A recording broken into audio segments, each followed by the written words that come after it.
આ એક એવો ટોપિક છે કે જેમાં આપણું સાહિત્ય અને વિજ્ઞાન બંને ખોટા પડ્યા. તો મુદ્દો એવો છે કે સાધારણ રીતે એવું બને છે કે દુનિયાના એક વિસ્તારમાં જે પશુ-પંખીઓ જોવા મળતા હોય ને, એ દુનિયાના બીજા વિસ્તારમાં ના જોવા મળે. અથવા જોવા મળે તો એમના અંગ-ઉપાંગોમાં થોડો ઘણો ફેરફાર હોય. પણ લેમુરિયા નામની એક વાંદરની પ્રજાતિ એવી છે કે જે ભારતમાં પણ જોવા મળે છે અને આફ્રિકાના માડાગાસ્કર ટાપુમાં પણ જોવા મળે છે. તો આ મુદ્દાને લઈને ઈસવીસન 1864માં ફિલિપ્સ ક્લેટન નામના એક વૈજ્ઞાનિકે એવું રિસર્ચ પેપર રજૂ કર્યું કે ભૂતકાળમાં માડાગાસ્કર અને ભારતને જોડતો એક વિશાળ ખંડ હિન્દ મહાસાગરમાં કંઈક અસ્તિત્વ ધરાવતો હશે અને સમય જતાં એ દરિયામાં ડૂબી ગયો હશે. એટલે ભારત અને માડાગાસ્કરની જમીન જોડાયેલી છે કે જેના હિસાબે આ જે લેમુર છે એ માડાગાસ્કરમાં અને ભારતમાં એમ બંને જગ્યાએ જોવા મળે છે. અને આ આખા મુદ્દાની શરૂઆત લેમુરના હિસાબે થઈ હતી. એટલે એને પોતાની થિયરીમાં જે ખંડ હતો ને એને નામ આપ્યું લેમુરિયા. હવે આ સમયમાં આ જે વાત રોમાંચક લાગતી હતી ને એ 20મી સદી આવતા આવતા મજાક બની ગઈ, કેમ કે આલ્ફ્રેડ વેગનર નામના એક વૈજ્ઞાનિકે કોન્ટિનેન્ટલ ડ્રિફ્ટ એવી થિયરી રજૂ કરી અને આ થિયરી પછી લોકોને ખબર પડી કે આપણી પૃથ્વી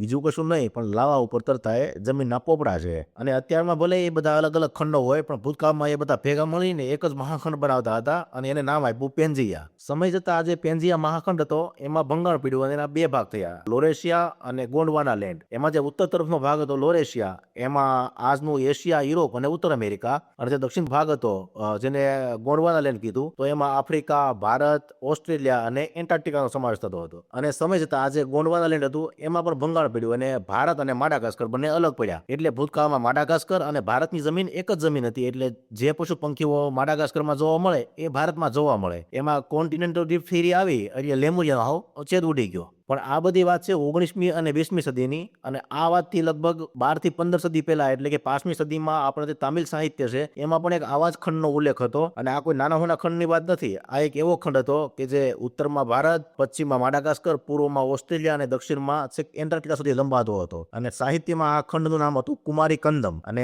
આ બધા સાહિત્યો મુજબ તામિલના પાંડ્યન રાજાઓના ઉપર રાજ કરતા હતા. અને અલગ અલગ સમયે 3 અલગ અલગ સુનામીમાં આ ખંડ પણ હિન્દ મહાસાગરમાં ડૂબી ગયો અને આ ઘટનાને નામ આપવામાં આવ્યું કડલકોલ. પણ આ બધી વાર્તાઓ જ છે. પણ આધુનિક વિજ્ઞાને જમીન અને સમુદ્રના તળિયાની બધી જ જમીન માપી લીધી છે અત્યારે. અને એમાં એમને લેમુરિયા કે કુમારી કંદમ આમાંથી બેમાંથી કોઈનો પણ અવશેષ મળતો નથી. એટલે કે કોઈ ડૂબેલો કોઈ ખંડ હોય એવું કંઈ આપણને મળ્યું નથી. એટલે આ બધી માત્ર વાર્તાઓ જ છે. તમે ઘણી વખત ટીવીમાં કોઈ સમાચાર કે કોઈ કાર્યક્રમ જોતા હો ને તો એમાં ભારત દેશના બદલે ઘણી વખત ગુજરાતી ભાષામાં ભારતીય ઉપખંડ અને અંગ્રેજી ભાષામાં ઇન્ડિયન સબકોન્ટિનેન્ટ એવા શબ્દોનો ઉપયોગ કરવામાં આવશે. હવે આવું એટલા માટે કરવામાં આવે છે કેમ કે ભારતની જે ખરેખર ટેક્ટોનિક પ્લેટ છે ને એ એશિયાનો ભાગ નથી. એ આ માડાગાસ્કરથી આફ્રિકાથી અલગ પડેલી છે અને એશિયા સાથે જઈને ટકરાયેલી છે. એટલે ભારતની પ્લેટ જે જગ્યાએ એશિયા સાથે ટકરાય ને ત્યાં જે તે જમાનામાં ટેથિસ નામનો મહાસાગર હતો અને આ ટક્કરથી એ મહાસાગરની જગ્યાએ હિમાલયનું સર્જન થયું છે. એટલે આ લેમુરિયા અને કુમારી કંદમના કિસ્સામાં આપણું સાહિત્ય અને વિજ્ઞાન બંને ખોટા પડ્યા છે.